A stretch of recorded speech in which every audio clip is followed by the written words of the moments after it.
alhamdulillah. Assalamu alaikum wa rahmatullahi ta'ala wa barakatuhu.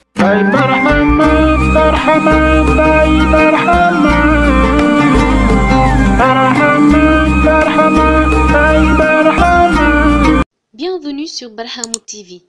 Si c'est votre première visite, abonnez-vous et activez la cloche de notification. Merci. Welcome to Barhamou TV. If it's your first time, please subscribe and activate the notification bell. Thank you.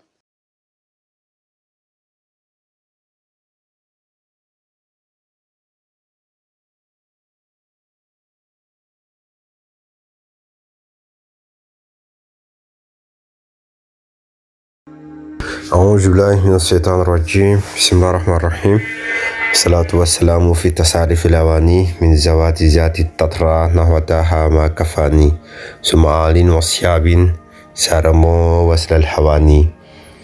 Chers frères et sœurs en Allah, merci encore une fois de votre fidélité renouvelée à Barhamou TV. Et nous continuons toujours avec les lettres précieuses de Maulana Cheikh Ibrahim. Aujourd'hui, nous allons vous parler de la lettre 6 qui traite de l'interdiction de dévoiler les secrets. Au nom d'Allah, le tout miséricordieux, le très miséricordieux, paix et salut sur notre maître Muhammad, le guide vers le chemin droit d'Allah. Louange à Dieu qui a dit dans son livre de sagesse que le faux n'atteint ni par devant ni par derrière sa corde solide, sa guidance manifeste. Tout ce qui s'en écarte n'est que pure ignorance. Dieu a fait descendre ce livre en tant que miséricorde pour toutes ses créatures antérieures et postérieures. Je cite, « Que soit parmi vous une communauté qui appelle au bien, ordonne le convenable et interdise le blâmable, car les voilà les gagnants. » Fin de citation, Sourate 3, verset 104. Il n'y a rien de bon dans la plus grande partie de leur conversation secrète. Sourate 4, verset 114. Pourquoi rabbins et docteurs ne les empêchent-ils pas de tenir des paroles porteuses de péché et de manger des gants illicites? Combien est donc mauvais ce qu'ils œuvrent? Sourate 5, verset 63. Paix et salut sur le prophète Mohammed, paix et salut sur lui, le guide bien guidé qui a affirmé que nous, les prophètes, nous parlons aux hommes à la hauteur de leur compréhension, et qui a encore dit, dites aux gens ce qu'ils sont capables de comprendre. Voulez-vous qu'on renie Dieu et son prophète?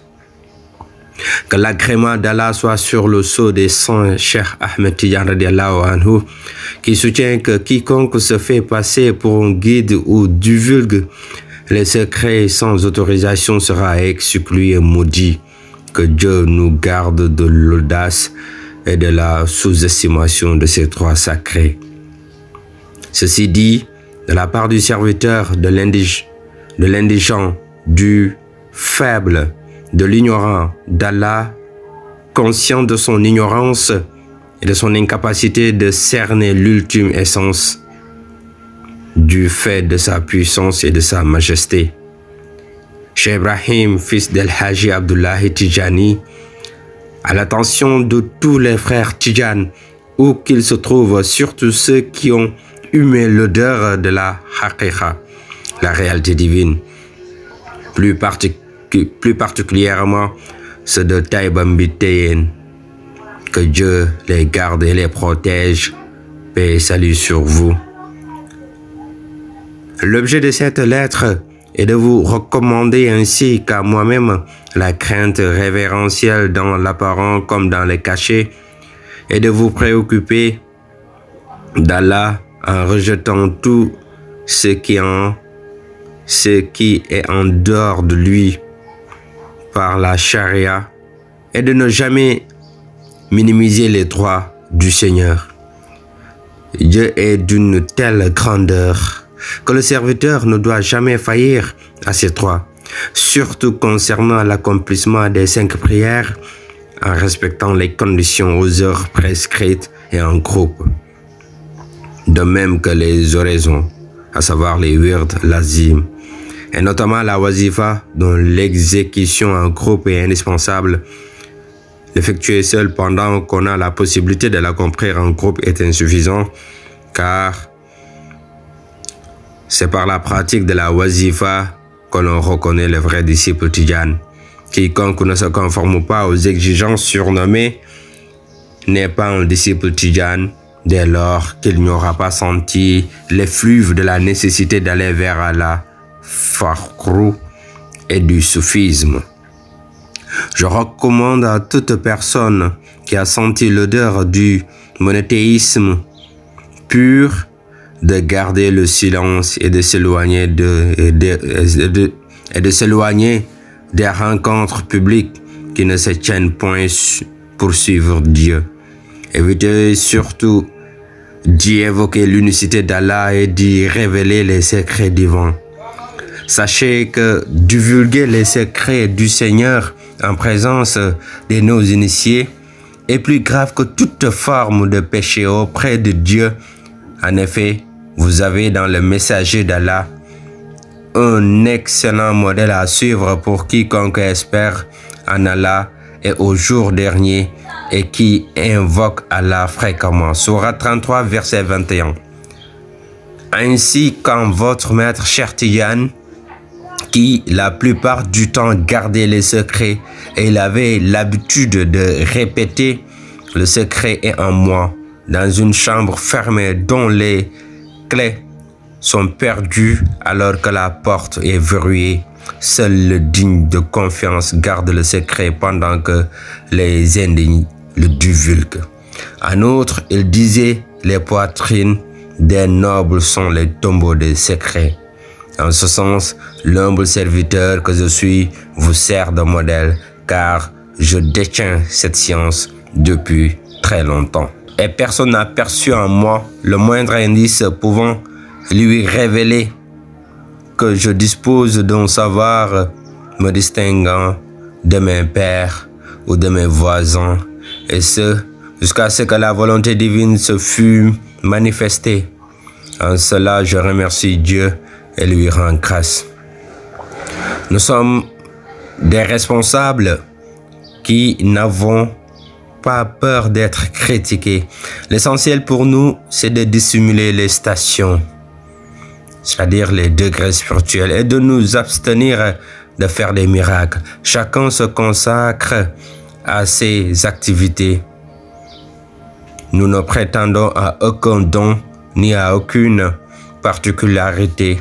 Nous ne soucions ni de l'extraordinaire ni du dévoilement des mystères de la créature, ce qui est considéré comme des monstres chez les hommes de Dieu.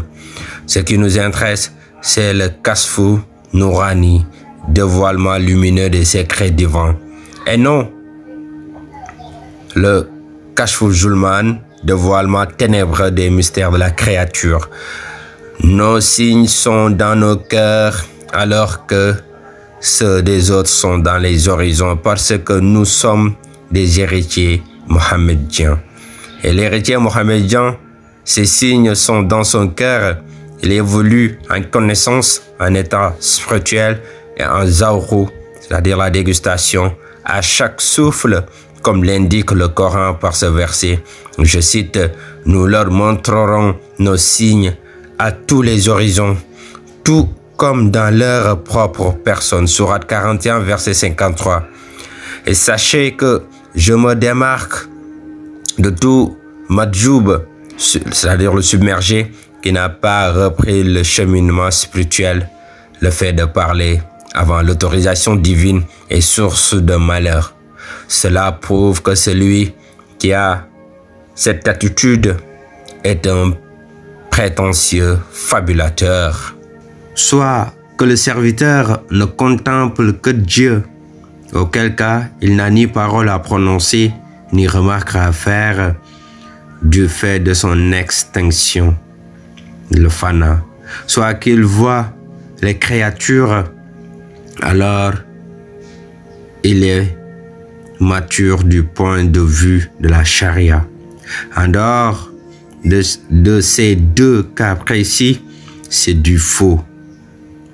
Quand bien même l'auteur le prétendrait pour un secret divin, batin.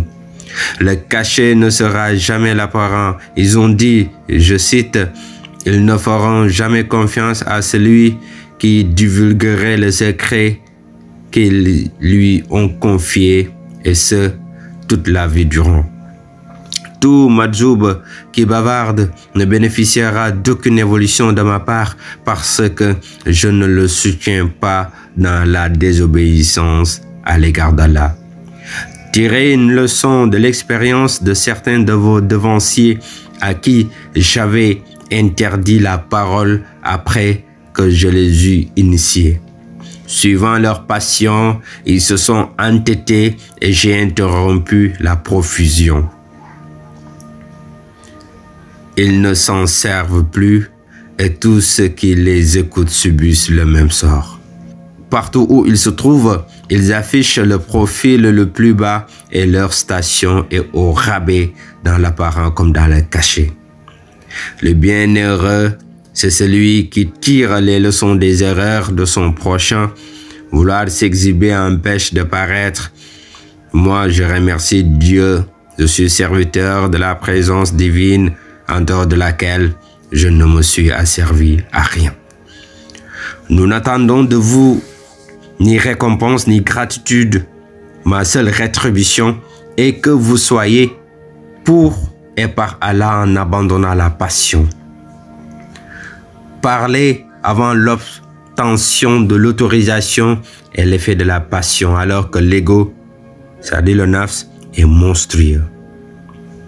Repentez-vous à votre Créateur, puis donnez-vous la mort à vous-même. Ce serait mieux pour vous auprès de votre Créateur. Sourate 2, verset 54. Je prie Dieu de guider nos cœurs vers la plus parfaite connaissance divine et qu'il soit notre protecteur et allié, lui qui protège les vertueux. Wassalam.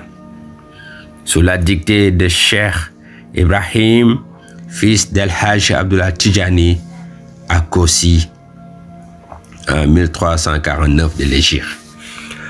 Ainsi s'achève le contenu de la 6e lettre de Maulana Cheikh Ibrahim. Rendez-vous prochainement avec la 7e lettre. Assalamu alaikum wa rahmatullahi wa ta'ala wa barakatuh.